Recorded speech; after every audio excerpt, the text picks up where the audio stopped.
ಸರ್ಕಾರ ಆಲ್ರೆಡಿ ಎಲ್ಲ ಪಕ್ಷಗಳು ಕನ್ಸಲ್ಟ್ ಕೊಟ್ಟಿದ್ದಾವೆ, ಒಂದೇ ಪಕ್ಷ ಅಲ್ಲ, ದೇಶದ ಜನನೂ ಕನ್ಸಲ್ಟ್ ಕೊಟ್ಟಿದ್ದಾರೆ.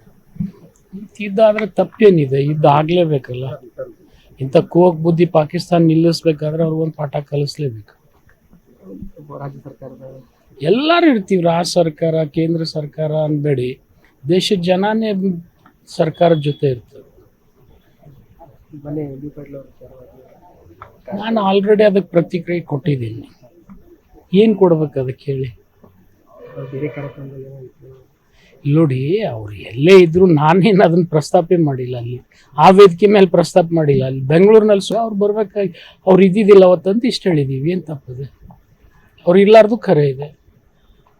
ಮತ್ತು ನಿನ್ನೆ ಸಿ ಎಂ ಅವರು ನಿಮ್ಮ ಜೊತೆ ಮಾತನಾಡಿದ್ರು ರಾಜೀನಾಮೆ ವಿಚಾರವಾಗಿ ಎಲ್ಲ. ನನ್ನ ಜೊತೆ ಏನು ಮಾತಾಡಿಲ್ಲ.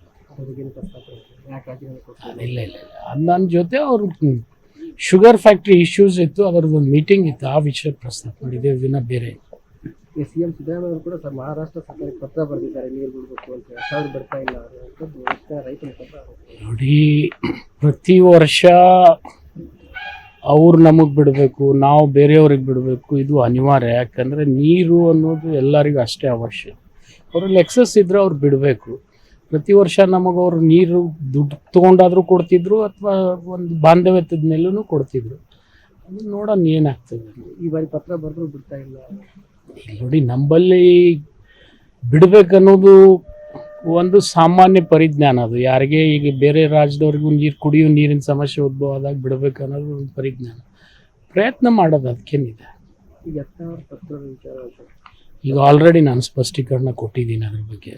ನಾನು ಈಗೂ ಸಿದ್ಧನಿದ್ದೀನಿ, ಅವತ್ತು ಸಿದ್ಧನಿದ್ದೀನಿ. ನಾನು ಇಂಟೆನ್ಷನ್ ಎಕ್ಸ್ಪ್ರೆಸ್ ಮಾಡಿದ್ದೀನಿ. ಟೆಕ್ನಿಕಲಿ ನಿಮಗೆ ರಾಜೀನಾಮೆ ರಾಂಗ್ ಇರಬೇಕಂತೇನೋ ಒಂದು ವಾದ ಮಾಡ್ತಾ ಇದ್ದೀನಿ.